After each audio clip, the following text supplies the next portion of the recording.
Good evening, I'm Amna Nawaz. And I'm Jeff Bennett. On the NewsHour tonight, Ukraine and Russia agree to pause attacks on energy infrastructure in the years-long conflict. The Trump administration continues to push back on the federal judiciary despite a rebuke from the Chief Justice of the Supreme Court.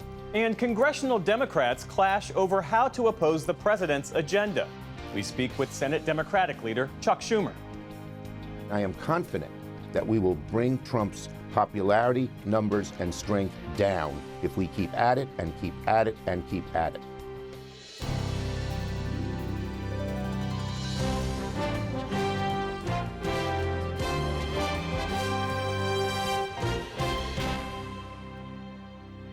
Major funding for the PBS NewsHour has been provided by a law partner rediscovers her grandmother's artistry and creates a trust to keep the craft alive.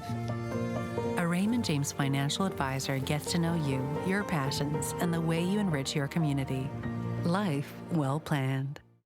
In 1995, two friends set out to make wireless coverage accessible to all. With no long-term contracts, nationwide coverage, and 100% U.S.-based customer support. Consumer Cellular. Freedom calls. At BDO, I feel like a true individual. People value me for me. They care about what I want, my needs, my career path. I matter here.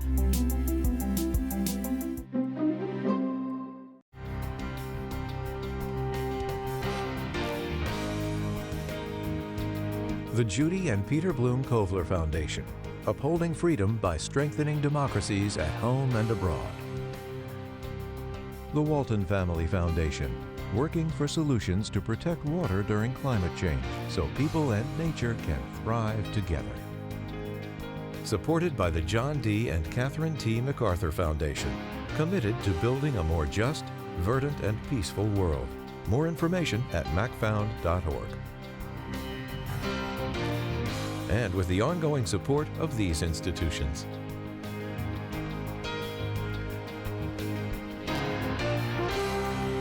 This program was made possible by the Corporation for Public Broadcasting and by contributions to your PBS station from viewers like you.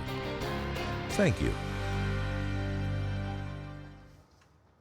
Welcome to the NewsHour. Today, for the first time in more than 3 years of war, Ukraine and Russia have both agreed to at least a partial ceasefire, stopping strikes on energy infrastructure for the next month. And those 30 days could provide a much-needed respite to millions of Ukrainians who have often spent their nights in darkness and without heating. The announcement followed President Trump's call with Ukrainian President Volodymyr Zelensky today, which Trump officials described as fantastic. Here's Nick Schifrin. For more than 3 years, this has been the reality. Ukraine's cities going dark. A country of 37 million guided by flashlights. Targeting Ukraine's energy infrastructure to try and cut civilians' light and heat to erode their willingness to support the war.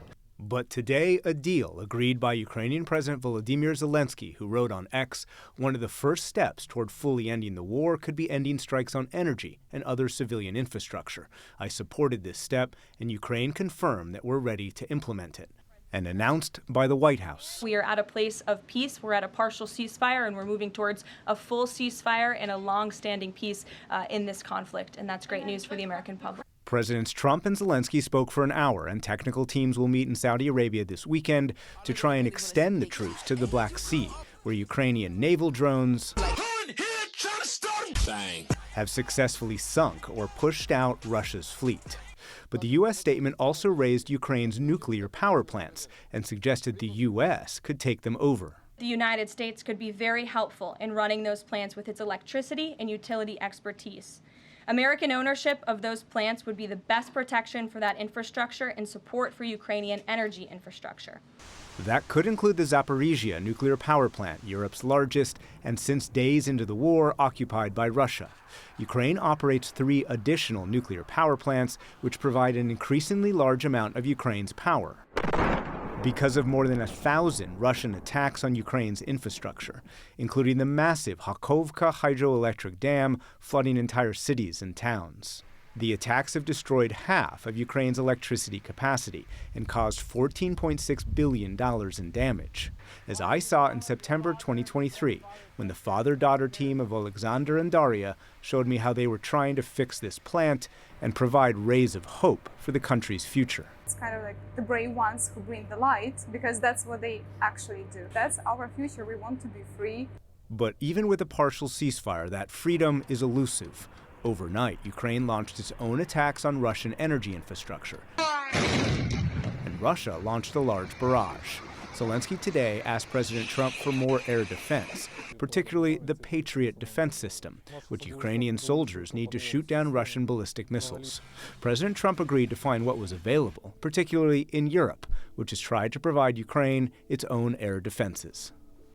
But providing Ukraine that air defense is easier said than done. European officials tell me they want to help, but are worried about protecting their own capitals and don't have any surplus. The same for the U.S. Even the Biden administration decided it couldn't give Ukraine all the air defense it requested, but it would have come at the cost of U.S. military readiness.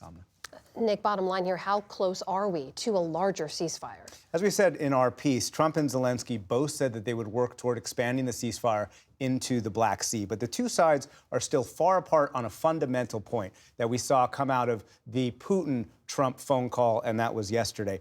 President Putin's readout after that call said that he wouldn't expand the ceasefire until Ukraine stopped arming and mobilizing its soldiers and the complete cessation, quote unquote, of any foreign military and intelligence assistance. And Putin also said that the U.S. would have to address the root cause of the crisis. That means moving troops out of Eastern Europe and not allowing Ukraine into NATO. None of that is acceptable to Ukraine. None of that is acceptable to Western Europe, and none of that is acceptable to President Trump, because he has said specifically that Europe would have to provide Ukraine the security guarantees. We saw in the readout from U.S. officials about that call that President Trump asked President Zelensky about one of the most notorious parts of the war, something you reported a lot on. What should we know about that? Yeah, the readout went out of its way to say that President Trump raised the issue of the tens of thousands of Ukrainian children who have been kidnapped by Russian forces since the beginning of this war. The statement reads, quote, President Trump promised to work closely with both parties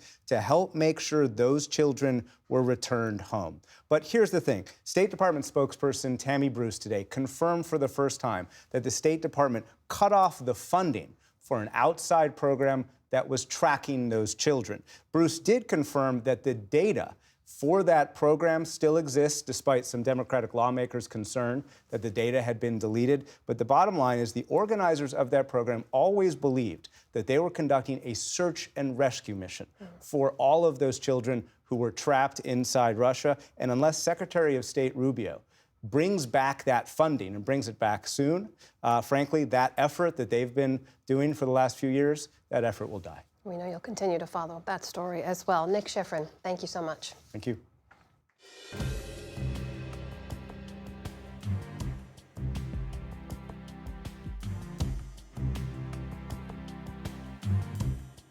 We start the day's other headlines in the Middle East, where Israel says it launched a limited ground operation in Gaza after abruptly ending a 2-month ceasefire with Hamas.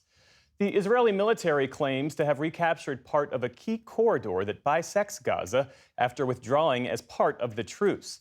By air, a wave of Israeli attacks hit sites in Gaza for a second day in a row. Several UN employees were rushed to a hospital after a strike on a UN compound killed one worker and severely injured at least 5 others. Israel denied responsibility. A UN official said it's under investigation. In my opinion, this was not an accident. It cannot be categorized as an accident. It is at least an incident. UN personnel and its premises must be protected by all sides. Meantime, in Israel, ultra-nationalist Itamar Ben-Gvir regained his position as national security minister. He had left the government coalition in January to protest the ceasefire with Hamas. A federal judge is moving the case of Columbia University graduate Mahmoud Khalil to New Jersey. That's because the 30-year-old was being held there when his lawyers first challenged the legality of his detention. Khalil is currently at a facility in Louisiana as U.S. officials seek to deport him. ICE agents arrested Khalil earlier this month for his role in pro-Palestinian protests on campus. He is a legal U.S. resident with no criminal record, and his lawyers say the grounds for his arrest violate his First Amendment rights. The White House says it's suspending $175 million in federal funding for the University of Pennsylvania. It follows an investigation into Penn's swimming program that focused on Leah Thomas, an openly transgender athlete who last competed for the school in 2022.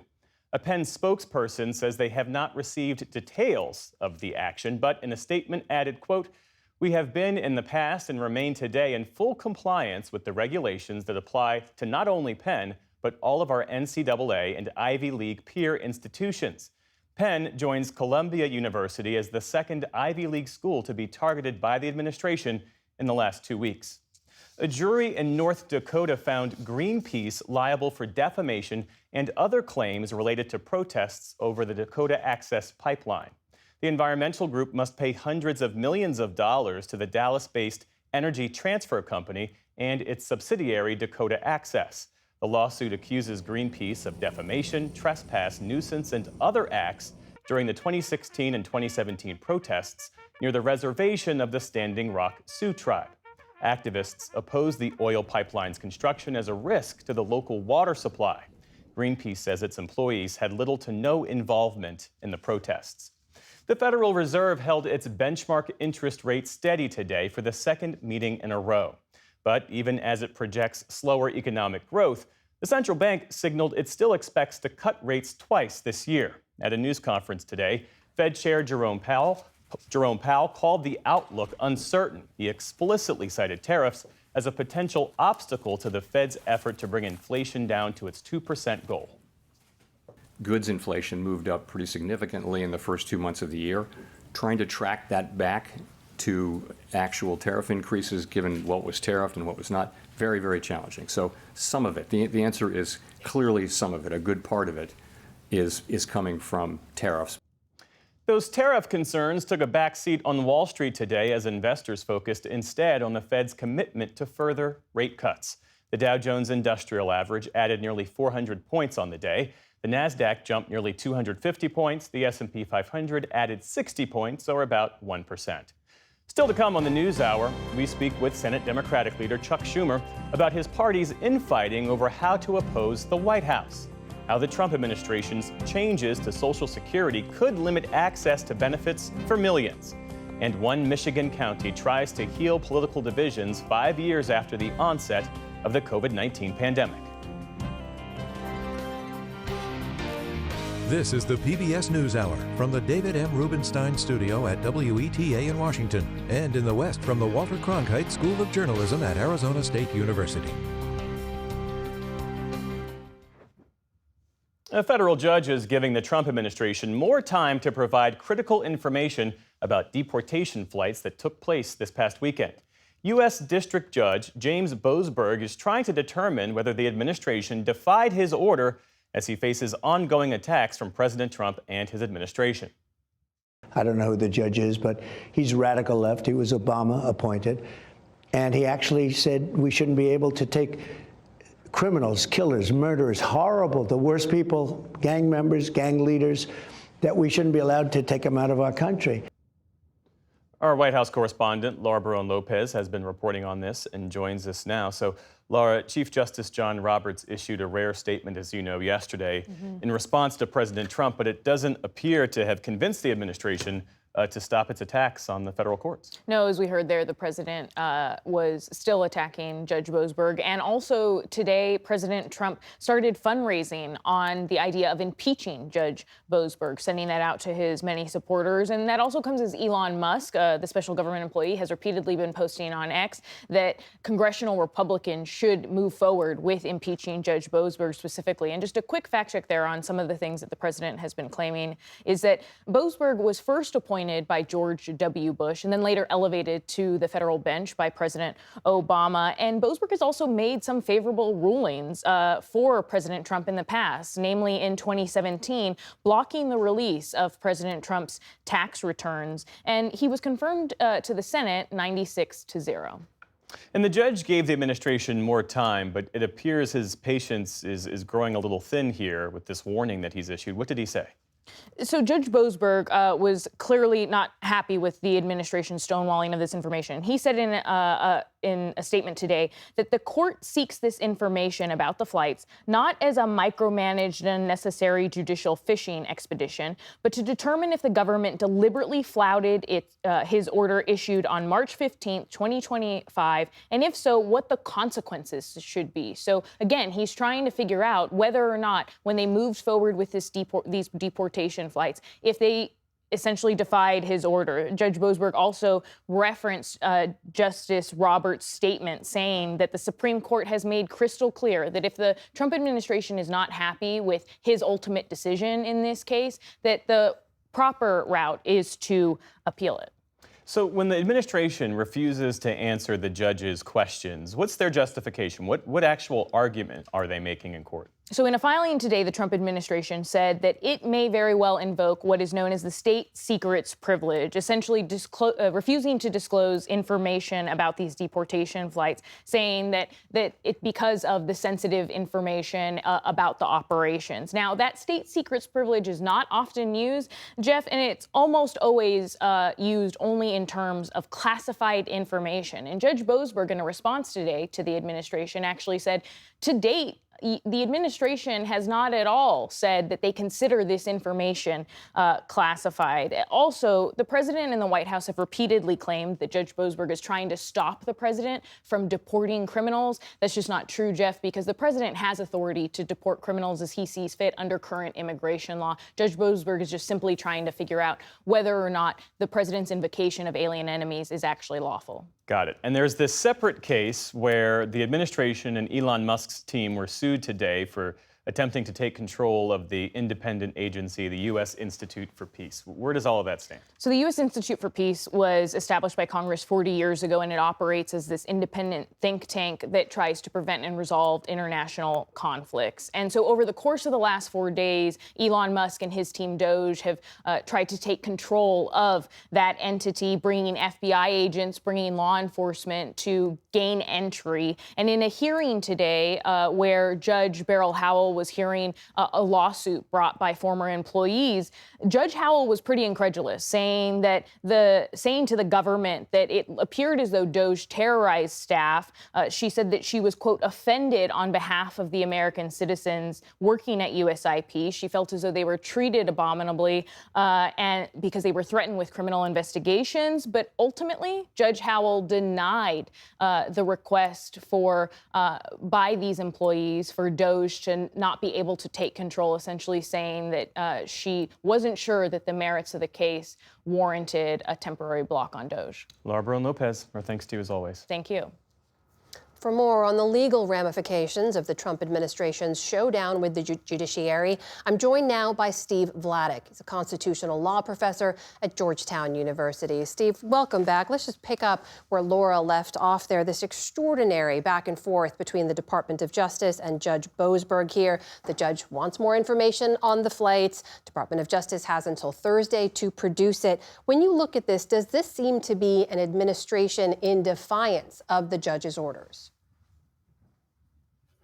I don't know that the administration really has reached the point of open defiance. I think it's more like what my 6-year-old does, which is, testing the boundaries of the authority, pushing to see how much they can get away with, pushing to see sort of where the line is, but while preserving plausible deniability that they're not actually saying they can't be bound. And I think that's part of why you see this back and forth between President Trump and Chief Justice Roberts. And, where this ends, I think, is really the big question now. We've heard just late this afternoon, the D.C. Circuit has scheduled arguments in the government's effort to shut down Judge Boasberg for next Monday. So, I don't know that we're at the outright defiance stage yet, but I do think this is more resistance from the executive branch than we've seen, certainly in our lifetime and perhaps ever. In seeking to test those boundaries, let me put to you what the administration says, because they argue they have absolute constitutional right to protect national security, to conduct foreign policy in the way they see fit. They see these deportation flights as part of that effort. Is that a sound argument that the president has absolute power on this front? So no, I mean, the Alien Enemy Act of 1798, if we just look at some of its historical invocations, take World War II. I mean, World War II, a moment where President Roosevelt had as strong an argument for whatever authority the Constitution could possibly provide. And instead, he relied upon the statute not just as a basis for detaining and removing German and Italian alien enemies, but for holding hearings. I mean, there are literally hundreds of reported judicial decisions from World War II where individuals who were picked up, who were held as alien enemies, said, hey, I'm not actually German, I'm Swiss, or I'm not Italian, I'm actually American. And courts scrutinized the basis for the government's behavior. If that was what was required in the middle of World War II in 1944, hard to see how less is required here in 2025 when it's not remotely as clear that the president's national security powers are even that strongly implicated. So you've said it doesn't seem the administration is in open defiance of the judge's orders right now, but President Trump was asked in an interview last night about whether he would ever defy a judge's orders. Here's what he had to say. I never did defy a court order. And you wouldn't in the future? No, you can't do that. However, we have bad judges. We have very bad judges. And these are judges that shouldn't be allowed. I think at a certain point, you have to start looking at what do you do when you have a rogue judge. The judge that we're talking about, you look at his other rulings, I mean, rulings unrelated, but having to do with me, he's a lunatic. Steve, what the president's saying here is he wouldn't defy a court order, but some judges, he says, are bad, they are rogue. What do you take away from that answer? I mean, I think we should point out a couple things. First, the number of cases President Trump is losing before the number of judges he's losing them in front of, that's an awfully large number of rogue judges. Perhaps the real problem is that we have a rogue administration. But second, and I think Chief Justice Roberts chose his words very carefully in the statement he issued yesterday, which is the remedy our legal system provides for individual, trial level district court judges who get things wrong is the remedy of appeal. That's what the Biden administration did when so many of its policies were blocked by, hand-picked, right-wing judges in Texas. And it's what every president has done going all the way back to the founding. So I think part of the problem here is that you can believe that a judicial decision is wrong. You can even believe that a judge is rogue, although I think the evidence here is lacking. But the remedy for all of that behavior is not to undermine the judge, is not to threaten his security, is not to call for his impeachment. The remedy is to let the legal system do what the legal system does, which is correct erroneous rulings on appeal. And maybe the judge is actually not wrong. And maybe the appellate courts side with Judge Boasberg in this case. Just to underscore what we're seeing at this moment, because you mentioned Chief Justice John Roberts, he was very careful in his wording. Another part of his statement he issued said, it's not an appropriate response to disagreement concerning a judicial decision, on referring to President Trump and others' calls for judges to be impeached. For the Chief Justice to choose to weigh in, to do so publicly, how significant is that? It's really quite remarkable. And it's remarkable both that the Chief Justice chose to weigh in and how quickly he did. I mean, President Trump just, I think, first publicly called for the impeachment of Chief Judge Boasberg on Monday. And by Tuesday, you have Chief Justice Roberts, who, does nothing without deliberation, issuing the statement. I think it's a striking concession by the Chief Justice that these are not ordinary times. And frankly, I think it's a message, not to President Trump, but rather to, every district judge in the country, that the Chief Justice has their back, and to us, the American people, that, whatever you think of the courts, whatever you think of the Supreme Court today, our system is predicated on the idea that the courts get to interpret the law, and that if they get it wrong, the right remedy is to appeal. And if the Supreme Court gets it wrong, that's when we talk about what Congress can do. Can we amend the Constitution? The right remedy is not for an individual president to be able to say, I don't agree with this decision, so I'm not going to follow it. Otherwise, then you have a government not of laws. You have a government of one person. And that's exactly what the Constitution set up to avoid. Steve Vladeck, professor of constitutional law at Georgetown University. Always great to speak with you. Thank you so much for making the time. Anytime. Thanks for having me.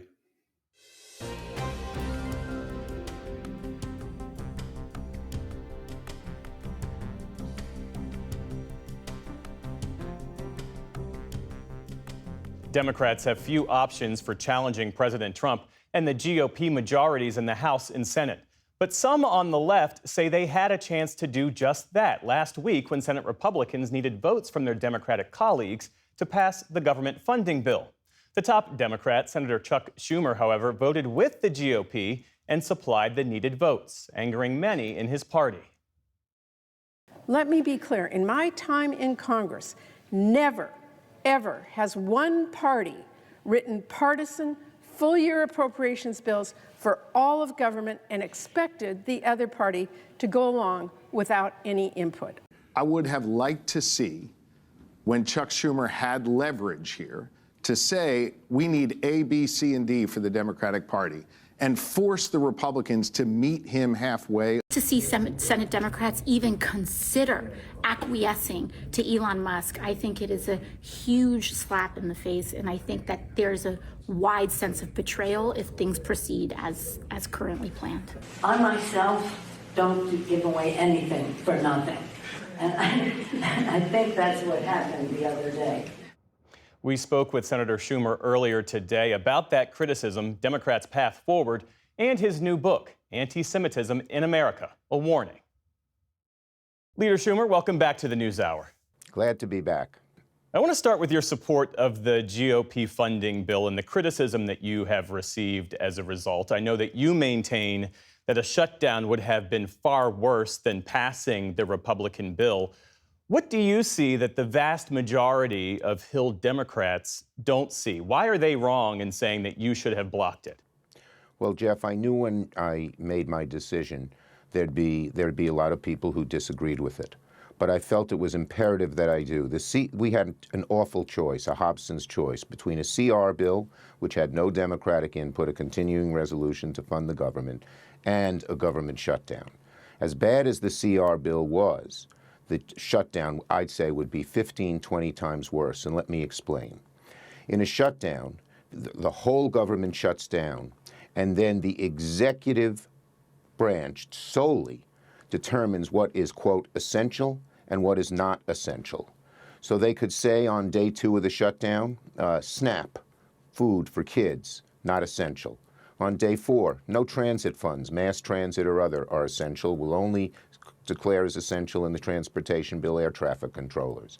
On day 6, Medicaid, half of it not essential. We can cut Medicaid, cut rural hospitals, cut community health centers. And who has the power to do this? The executive. The courts have ruled that they have no say, that the executive makes the sole determination. Now, in the old days with a shutdown, they might do little things around the edges. But look who's in charge now. Musk, Doge, and probably worst of all, this man Vogt, you spell his name V-O-G-H-T, he's in charge of OMB, which determines the shutdown. They want to slash the federal government. They want to cut it in half. Also, they can give tax breaks to their billionaire friends. And making it even worse, there's no exit strategy. In other words, how long do you stay in the shutdown? It's totally up to those evil people who hate the federal government, who hate all the good things that we have been able to do. One of the Republican senators told a Democratic senator, if you go in a shutdown, we'll be in it for 6-9 months until we destroy the federal government. So while certainly the CR was bad, when you just had those two choices, in my view, the shutdown had to be avoided. Well, when you hear the governor of Pennsylvania say that you squandered your leverage, or Speaker Emerita Nancy Pelosi saying that you gave up the votes and got nothing in return, how does that strike you? There are Democrats who say that if the government had shut down, you force Republicans to own it. All the pain that Americans would feel that you just described, Republicans would pay the political price. Why not be as tactically ruthless as Republicans have shown themselves to be? Well, first, there was no choice. The Republicans had given us, when they sent it over from the House, just two choices, CR as is or shutdown. There was no other choice. But second, if you think that these Republicans would come to us and say, oh, we shouldn't have shut down the food stamps. We shouldn't have shut down Medicaid. We shouldn't have slashed the federal government. I don't think that's at all an accurate reading of who they are and what they are. And the danger that my prognosis is correct, which I believe it is, was so great in terms of destruction, they could furlough employees forever and just have the federal government shrink to half its size en masse. That would have been the worst alternative. And there was to rely on Republicans. Oh, we surrender, we'll come to the table because what we're doing is bad. Doesn't make sense to me. Beyond the questions about this bill, there are deeper questions, as you well know, about the approach. The sense among Democrats that the Donald Trump of this second term is more emboldened, more defiant, more divisive, more dangerous, many Democrats believe, than the Donald Trump of the first, and that Democrats appear divided and ill-equipped Jeff, I believe that to put up a fight. I believe that too. So what's the strategy to meet the moment? Well, look. Okay. So there were divisions, as I said. I knew that many people would disagree with me. I felt, Jeff, as a leader, my job, if there was such danger, such tragedy, such horror, a little bit around the curve, that I, as leader, had the obligation to make sure that didn't happen, even though I knew there'd be disagreement. But going forward, we are all united, Hakeem and I and all of us. And what are we united doing? Focusing on how bad Trump is. Channeling what I would imagine would be some of the pushback from the Democratic base, it would be that naming and shaming with Donald Trump doesn't work. That's what Democrats have done for the past 2 years. In this last election, he won the popular vote, the Electoral College, every battleground state. So, the rules of political gravity, press conferences and bold statements and coordinated tweets, it doesn't work. I mean, what does the fight look like? We're going to go after. We're going after him in every way. And by the way, the people before who said he'd be shamed and come to the table, that's the exact opposite of what that is. So you can't have it both ways. But I would say this. In 2017, when he was last here, Nancy Pelosi and I said we're going to go after him on health care. He was very unpopular with that. We're going to go after him on tax breaks for the rich. And then we won the House and picked up some seats in the Senate in 2018. Same thing is going to happen now. And we're going to go after him in so many different ways. We are doing much better on the social media, led by Cory Booker and Tina Smith in our House. And so we're reaching people who were not reached before. We are mobilizing in New York. We have people going to the Republican districts and going after these Republicans who are voting for this and forcing them to either change their vote or face the consequences. This is a long, relentless fight that we fight every day. And I am confident that we will bring Trump's popularity, numbers, and strength down if we keep at it and keep at it and keep at it. There are those who believe that we are, in real time, living through an assault on the constitutional order. Do you believe that we are in a constitutional crisis right now? Yes, our democracy is at risk because Donald Trump shows that he wishes to violate the laws in many, many different ways. The good news here is we did put 235 judges, progressive judges not under the control of Trump last year on the bench, and they are ruling against Trump time after time after time. And we hope that the appellate courts, when it gets up there in the Supreme Court, will uphold those rulings. They restored the money to NIH. They required that 8,000 federal employees have to come back. We're in over 100 lawsuits against them, and we are having a good deal of success. It's only at the lower court level right now. Let's talk about your new book out now, Anti-Semitism in America. That's the title of the book.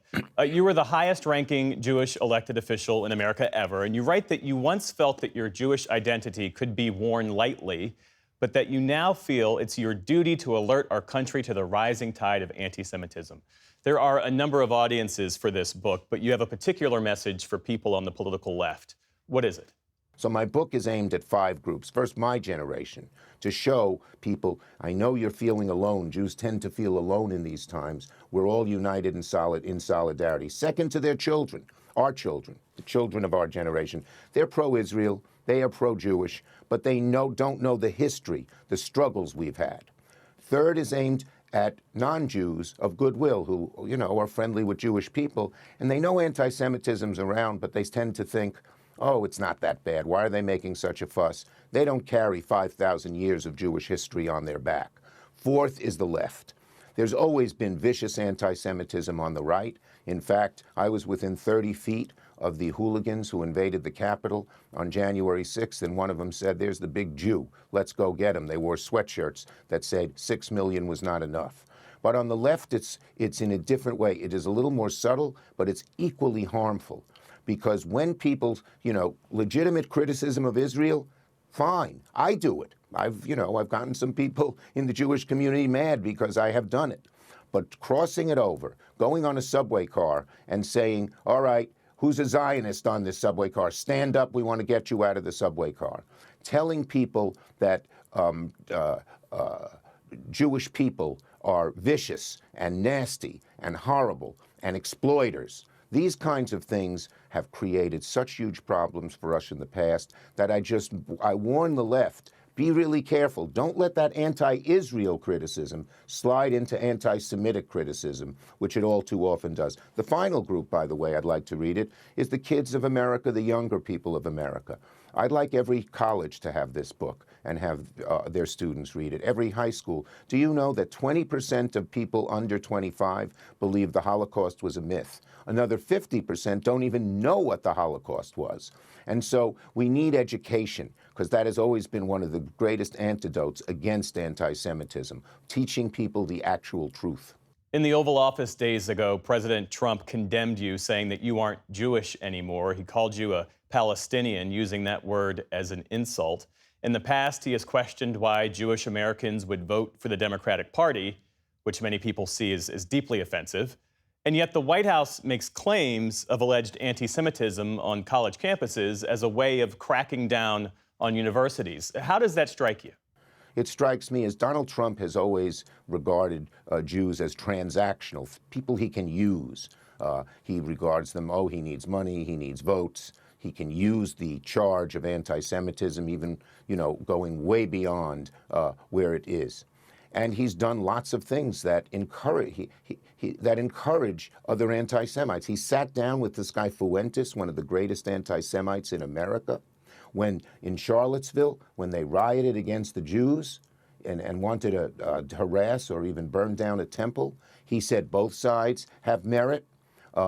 He has allies who have this great replacement theory, which is an anti-Semitic theory which says the Jews are trying to bring immigrants into America so it'll no longer be white.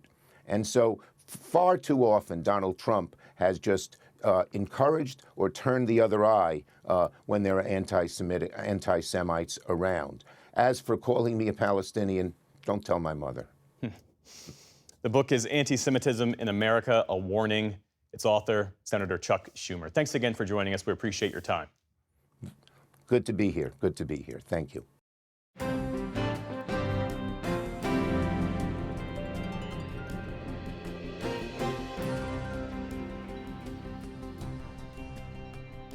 Significant changes will be coming for Social Security recipients starting on March 31st.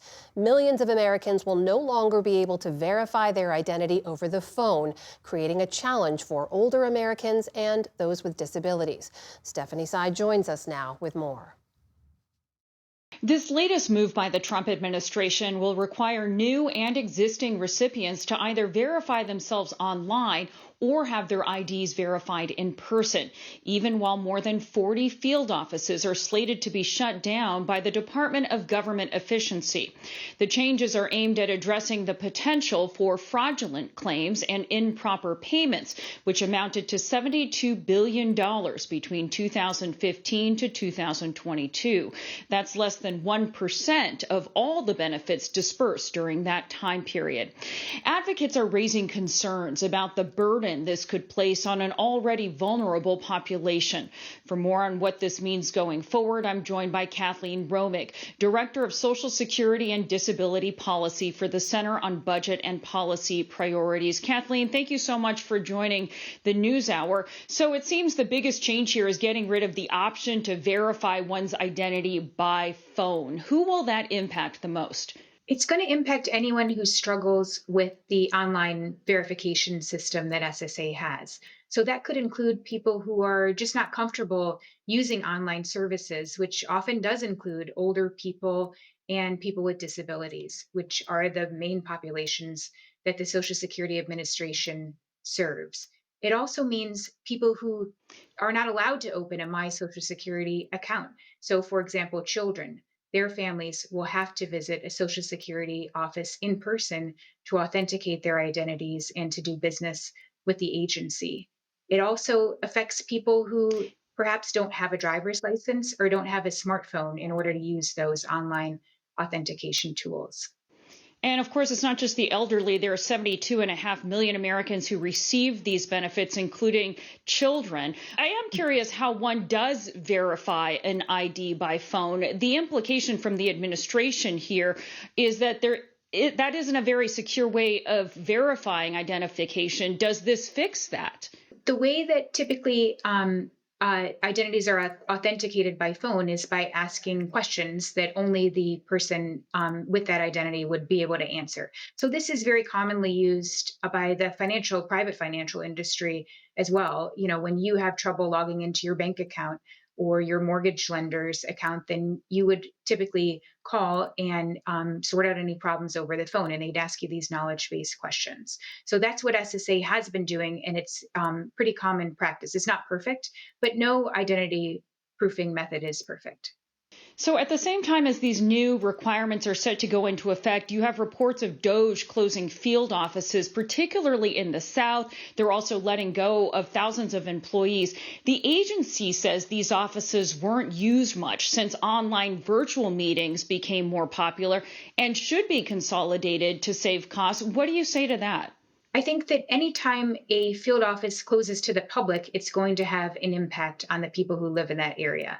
There's research that even shows that people are less likely to get the Social Security disability benefits that they have earned and that they are eligible for if a field office in their area closes. We should say that we did reach out to Trump administration officials to be interviewed on the topic, and they did pass on that today. But they have also announced other changes in these reforms, including announcing plans to expedite processing, for example, of direct deposit changes to 1 business day. It was 30 days. Isn't that a win for Social Security recipients?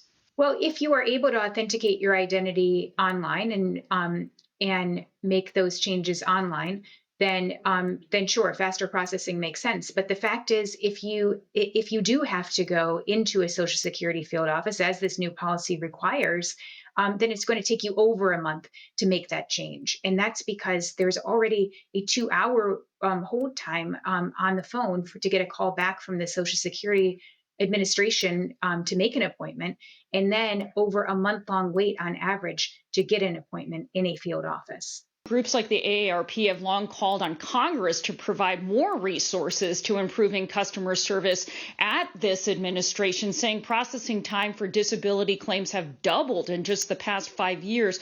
Aren't changes due? And if so, what changes do you think should be prioritized? Well, the reason that it's taking the Social Security Administration longer to process disability claims and too long to answer the phone and to make appointments with people is because there are already not enough staff members working at SSA. And that's because of years of underfunding.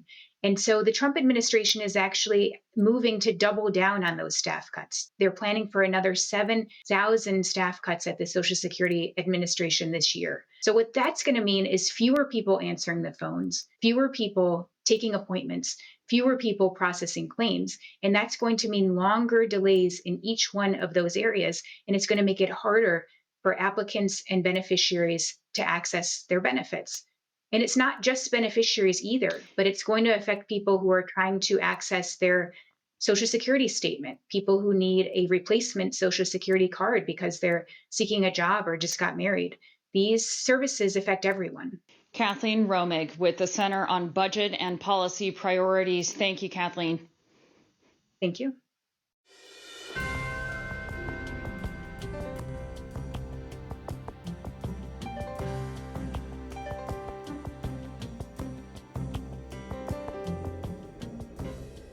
Five years after the COVID pandemic, the effects on our politics, public health, and civic life continue to be felt across many communities.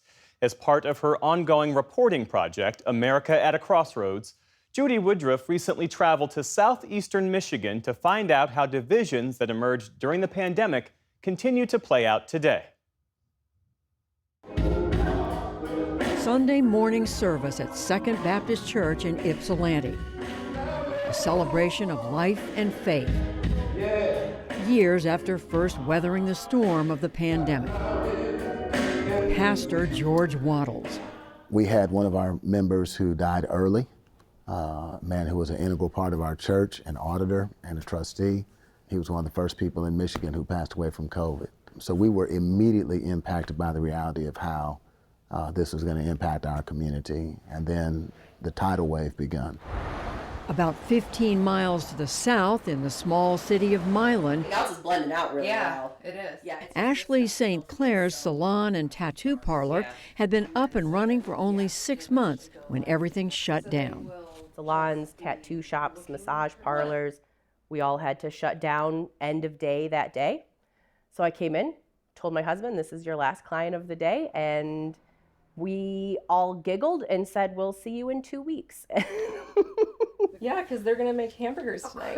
A little to the east, mother of two, Holly Valade, remembers the fear of those early days and being thankful officials had stepped in to keep the public safe.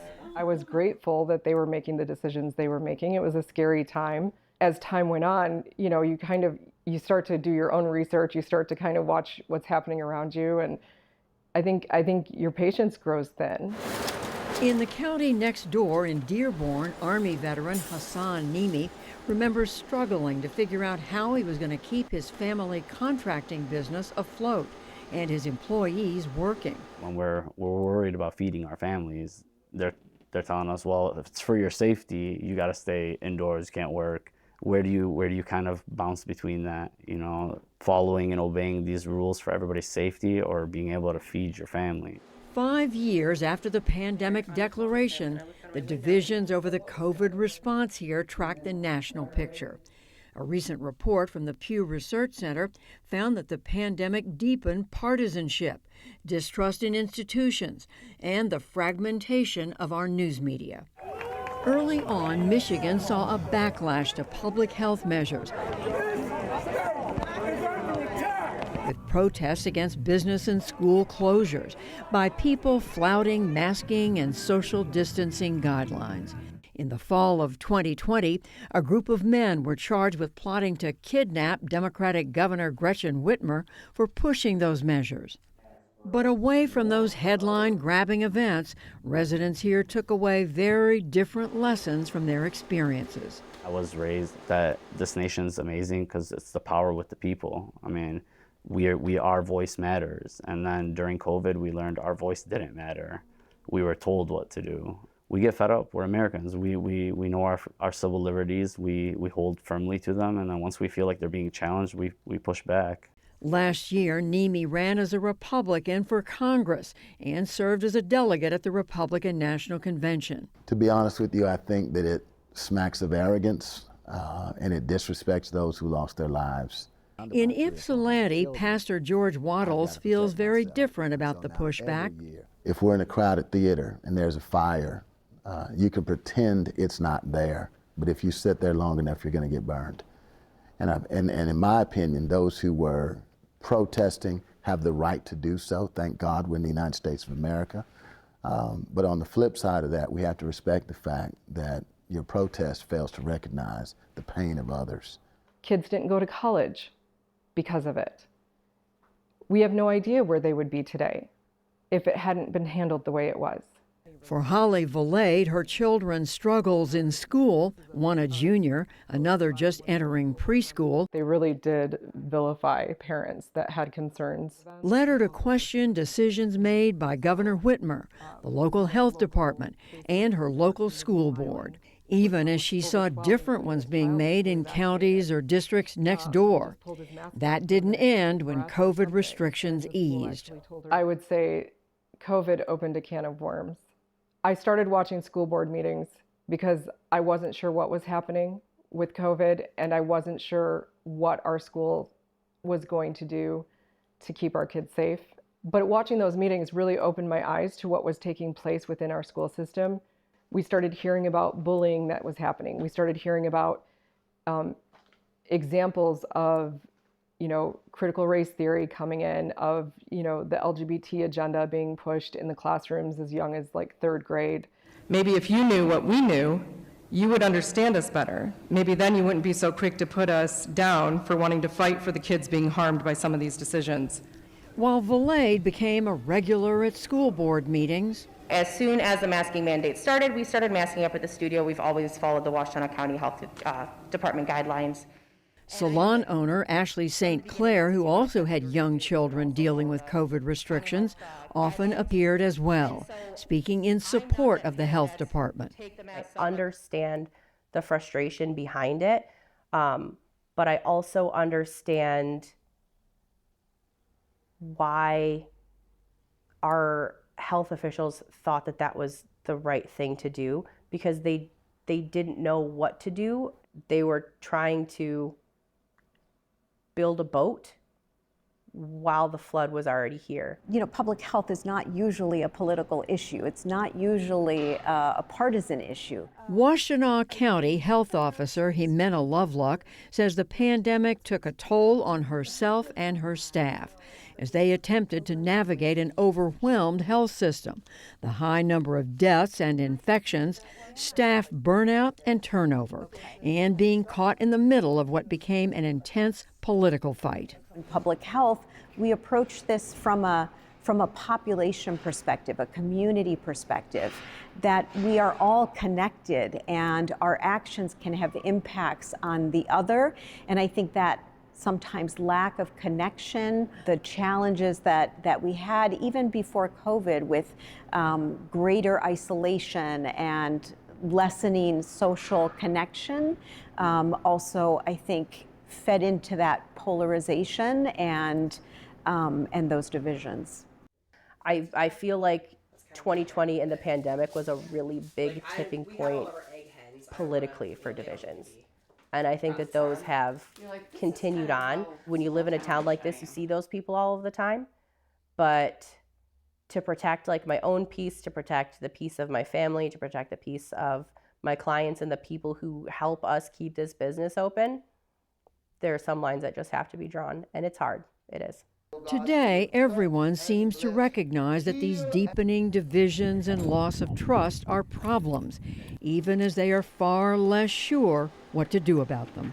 There's no reason that this should happen in this manner ever again. Now that we have all the data, there's no reason that we don't go and siphon through all of this and figure out where we went wrong, what could have been done right, and get some of the greatest minds on earth to figure out a plan to move forward on this. There are going to be situations where we might need to do things to keep everybody safe and to make sure everybody stays healthy.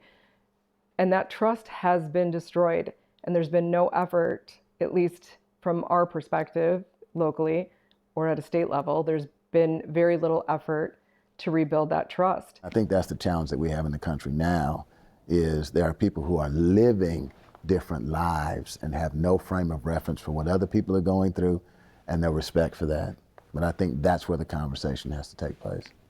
In our next story, we'll sit down with two people on opposing sides of this COVID divide who are now trying to have that conversation.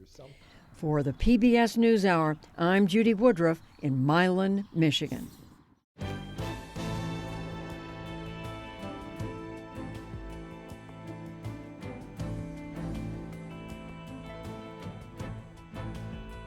Remember, there's always a lot more online, including a look at Missouri, where a constitutional amendment has made abortions available again more than 2 years after the Supreme Court's reversal of Roe v. Wade. That's at pbs.org/newshour. And that is the NewsHour for tonight. I'm Amna Nawaz. I'm Jeff Bennett. For all of us here at the PBS NewsHour, thanks for spending part of your evening with us. Major funding for the PBS NewsHour has been provided by On an American Cruise Line's journey, travelers experience the maritime heritage and culture of the Maine coast and New England islands. Our fleet of small cruise ships explore American landscapes, seaside villages, and historic harbors, where you can experience local customs and cuisine. American Cruise Lines, proud sponsor of PBS NewsHour. The Charles F. Kettering Foundation, working to advance inclusive democracies. Learn more at kettering.org. Certified financial planner professionals are proud to support PBS NewsHour. CFP professionals are committed to acting in their clients' best interest. More information at letsmakeaplan.org.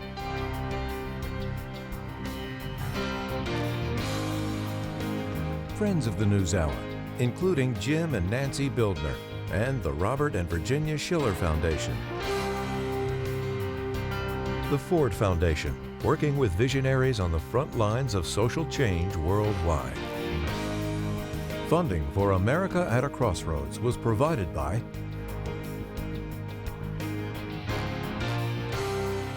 and with the ongoing support of these individuals and institutions.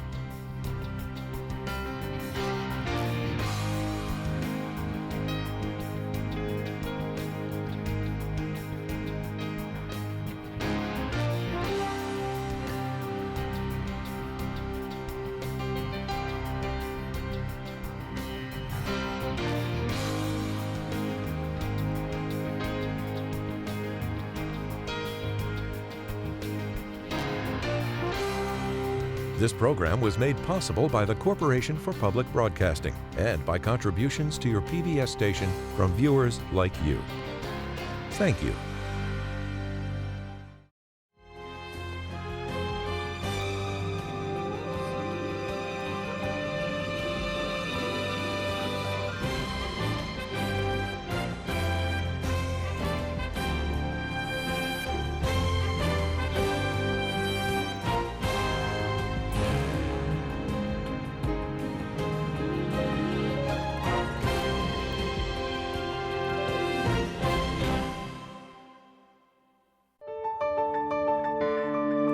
You're watching PBS.